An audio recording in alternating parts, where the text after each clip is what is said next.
उत्तराखंड के अल्मोड़ा जिले पर स्थित जागेश्वर धाम आस्था और आध्यात्म का केंद्र है।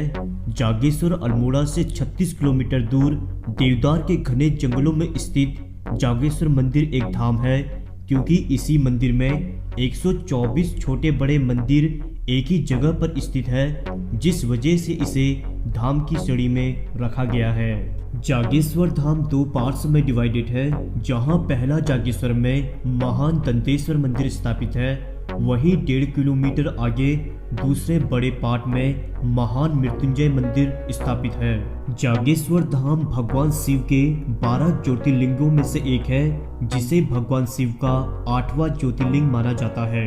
अनोखी कलाकृतियां और आकर्षित वास्तुकला से निर्मित इस मंदिर का निर्माण कत्यूरी राजवंशों द्वारा किया गया था। दोस्तों, इस वीडियो में हम थोड़ी सी पौराणिक घटना का वर्णन करेंगे और फिर आगे जाकर हम जागेश्वर मंदिर के रहस्यों की चर्चा करेंगे।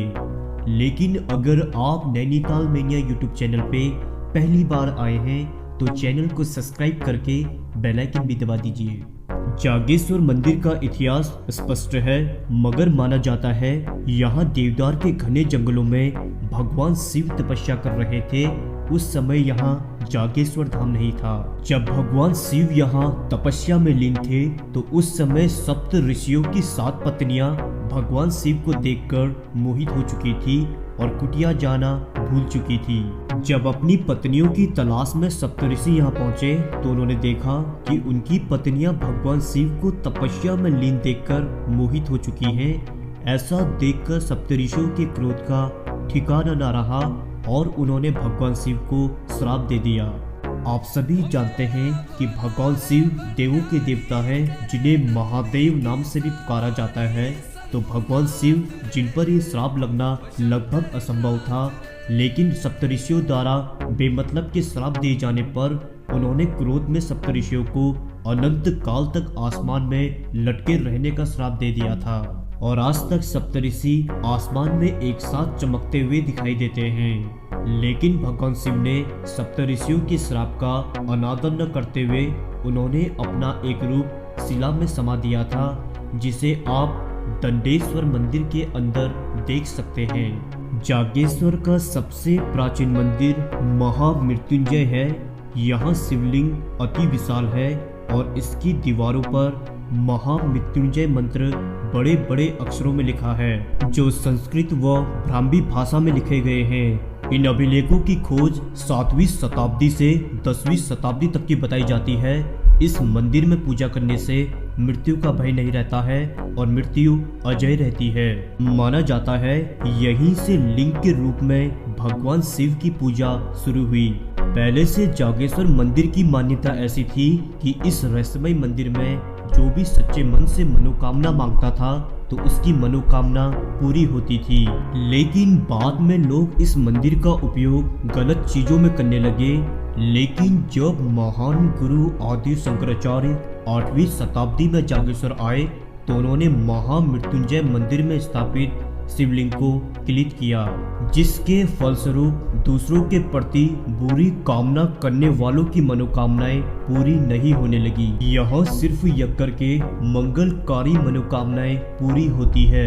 महामृत्युंजय मंदिर के पीछे 2 तने वाला जो आप देवदार का वृक्ष देखते हैं, कहा जाता है यह भगवान शिव और पार्वती का ही रूप है। इसकी परिक्रमा करने से भी मनोकामना पूरी होती है। चलिए अब कत्यूरी राजाओं द्वारा बनाए गए इस मंदिर की बात करते हैं। लेकिन आगे बढ़ने से पहले आप YouTube में कम्युनिटी पोस्ट को भी समय समय पर चेक करते रहिए, ताकि यदि कोई वीडियोस आपसे मिस हो जाए तो आप कम्युनिटी टैब को चेक करके उन मिसिंग वीडियोस को देख सकते हैं। कत्यूरी राजवंश ने इस मंदिर का निर्माण 7वीं शताब्दी में किया था। हैरान कर देने वाली इनकी उस जमाने की वास्तुकला है कि आखिर इन मंदिरों का निर्माण उन्होंने कैसे किया। जागेश्वर धाम के मंदिरों को अगर हम देखें तो यह मंदिर ईंट सीमेंट के बजाय पत्थरों और शिलाओं को प्लेट नुमा काट कर बनाए गए थे। आश्चर्य तब होता है जब उस जमाने में आज की तरह मशीनें नहीं हुआ करती थी, तो इतने सटीक प्लेट नुमा पत्थर उन्होंने कैसे काट दिए। और साथ ही उन्होंने मंदिरों को भी इतना सटीक डिजाइन कैसे दिया। इतने बड़े विशाल मंदिरों का निर्माण उन्होंने बिना किसी मदद के कैसे किया। साथ ही विशाल मंदिरों में उकेरी कलाकृतियां और भी हैरान करती हैं। इतिहासकारों का मानना है कि कत्यूरी राजवंश एक ही रात में मंदिरों का निर्माण कर देते थे और ये लोग रात के समय ही अपना कार्य करते थे ताकि कोई और उन्हें देख न सके। आखिर वे लोगों से छुपकर ऐसे कार्य क्यों करते थे, ये भी एक रहस्य की ओर संकेत करता है। साथ ही इनके बनाए मंदिर आज के मंदिरों से भी काफी अलग रहते हैं और इनके बनाए मंदिर अन्य मंदिरों के अपेक्षा अलग और इतने प्राचीन काल से वर्तमान समय तक भी टिके हुए हैं। यदि आप जागेश्वर धाम के अन्य मंदिरों का साइज देखें तो वह दिखने में इतने छोटे हैं जिससे यह मानना गलत नहीं होगा कि कत्यूरी राजवंश के लोग कद में छोटे रहे होंगे। जागेश्वर धाम में उन्होंने कुछ मंदिर ऐसी सीध में बनाए हैं जो ब्रह्मांडीय पिंडों पर आधारित है, जो किसी रहस्य की ओर संकेत करता है। इस धाम में केदारनाथ मंदिर के साथ साथ अन्य ऐसे कई मंदिर हैं जिसे देखकर सच में आश्चर्य होता है कि आखिर उन्होंने ये मंदिर क्यों बनाए। क्या वे भगवान की स्थिति को पकड़ सकते थे? आखिर वे इतने विशाल समूह में मंदिरों का निर्माण करके कहां चले गए और उन्हें मंदिरों को निर्माण करने की क्यों जरूरत पड़ी? क्या कत्यूरी राजवंश आज भी जीवित है? यही ऐसे वो रहस्य हैं जिनका पर्दा आज तक कोई भी उठा नहीं सका है। लेकिन आपको मेरा नेक्स्ट एपिसोड का वेट करना होगा ताकि आप इन रहस्यों में से कुछ रहस्यों के बारे में जान सकेंगे।